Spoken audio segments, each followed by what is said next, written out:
I think one reason that some of us believe that the bomb was thrown was by a police provocateur, was to create a pretext for the state to crush the labor movement. Now, there's no exact proof of that, but it certainly is a reasonable theory.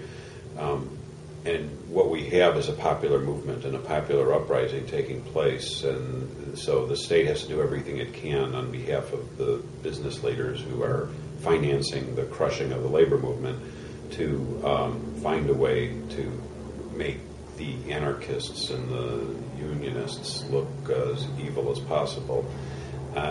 And so the other thing that you do to the enemy is you try to degrade the enemy. We saw, in our own recent time, of course, we lived through Guantanamo and Abu Ghraib in Iraq and the degrading of prisoners, and that's not an unusual thing. And in this sense, this is what the state did to the Haymarket martyrs.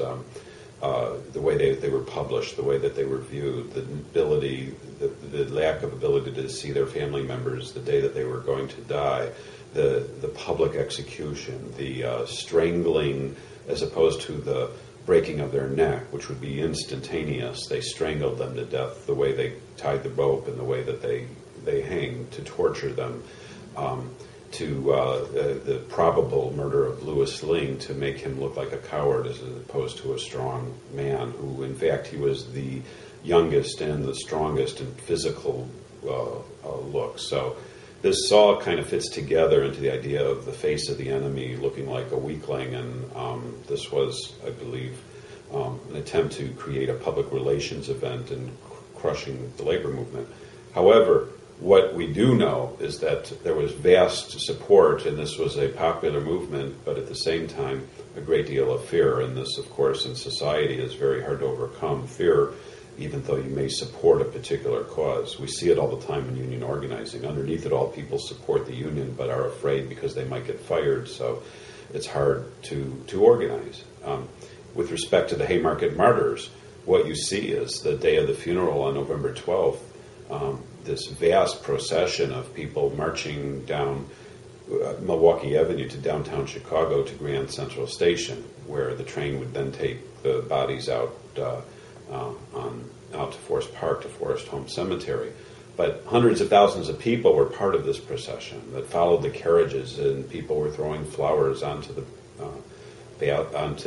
carriages. The police had forbade the showing of any flags, but American flags were all over the place, including, as well as red flags that people put out, and red carnations and roses that have often been a symbol of the martyrs of any particular movement, but especially this movement. And so the public support was vast, and you saw it again in 1893 when the dedication of the new monument for the workers was placed. The actual funeral was 1887, and it was 6 years before a monument was placed there. And 8,000 people came to the funeral. That was quite a day, and people from around the world were part of it. Now, this event changes the course of world history for a variety of reasons, and we know this because in 1889, a second international meeting, a conference of workers from around the world with the U.S. delegation, it was declared by the conference that from here on in, May 1st should be a day to honor the martyrs of Chicago, otherwise known as May Day or International Workers' Day, and it's probably the most widely celebrated holiday in the world, probably more than Christmas is. More things are closed on May Day around the world than they are on Christmas. It's just a phenomenon beyond anything we can imagine, that virtually no American knows what May Day is, but people do everywhere else in the world, and many, many millions know that it's because of the events of the Haymarket martyr that led to the Haymarket organizers being martyrs that gave rise to this holiday, Labor Day, for workers around the world. So it's fascinating that we can suppress history to the degree that almost no American knows that this is their holiday, and especially in Chicago, people walk by the Haymarket Square all the time, which is a public street, And if they read the plaques, I often will go there for one reason or another, and I'll talk to people, and they'll say, I never knew anything about this, but I speak to classes all the time, students at universities. The only time anybody ever knows what Haymarket was is that a foreign student will often know of it. If I ask, does anybody know what May Day is, only a foreign student would ever know that. So it's the real question that we should all be asking is, how could such an important day in world history only not be known by any American? And when you understand that question, it's easy to come to the conclusion, one or another conclusion. The conclusion that some might reach is that it just doesn't matter, and it wasn't important, or that we suppress our history or don't tell it because it's so powerful. And workers around the world were so empowered by the struggle of the Haymarket martyrs that you began to see this idea that workers from around the world should unite, that there should be, not that it was a new idea, but it was an idea whose time had really come, that international labor solidarity was a call.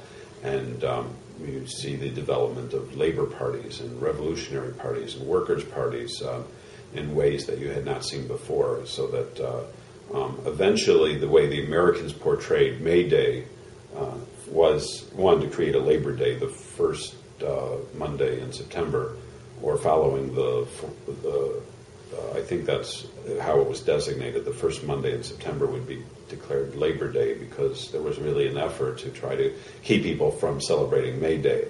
And because May Day stood for a very revolutionary idea, which was not just to have a day off, but to fight for better working conditions and the right to organize and an 8-hour day and so on. And these powerful ideas were expressly prohibited by our state and by the corporate leaders. And so May Day also, because there's a segment of the labor movement that felt that it was so injured by the Haymarket events that if you were part of labor, you would be seen as in bad ways. And so many of labor leaders also thought that maybe Haymarket, we should erase it from our memory and start over. And so there is an internal struggle whether or not to recognize May Day as well. I can't just say that it's the suppression of history is because of the government doing it. The events themselves created a context for internal rivalry and confusion. But in the end, the Americans lose the idea of what May Day stood for, because it was, especially with the rise of the Cold War, somebody like myself that's old enough grew up with the Cold War and thinking, by watching the news, that May Day was about Russians who were going to come shoot missiles at us, because I just remember May Day year after year, from probably when I started watching TV until I became conscious of what May Day was, that I thought it was just simply a Russian holiday. And, we grew up with the Cold War and duck and cover and Russian missiles, so I always thought that May Day was about really was a negative thing. And then, of course, it was either, if it wasn't May Day in Russia, it was May Day in China. It's the only, I didn't know that the Spanish and that the Mexicans had monuments for the martyrs. I didn't know that it was a holiday in Italy. I didn't know it was a holiday in France. I didn't know it was a holiday in Sweden. I didn't know it was a holiday in almost every country. And where it's not an official holiday, it is still celebrated, like in India, where I don't think May Day is an official holiday, but I think that I've been told that hundreds of millions demonstrate, or in Japan, hundreds of thousands of people celebrate on May Day. In fact, last year, a delegation of 70 Japanese came to America on May Day to dedicate a plaque to the Haymarket Square monument that we started a celebration in 2005, the first year that after the monument was presented by from the city of Chicago. We developed a plaque system, and this year the Illinois Labor History Society is dedicating a plaque in honor of the 125th anniversary of the Haymarket. But we're also, of course, having a great celebration on May 1st itself to honor the martyrs and the rededication and the restoration of the monument there. So this is going to be a great, great year in Chicago for me.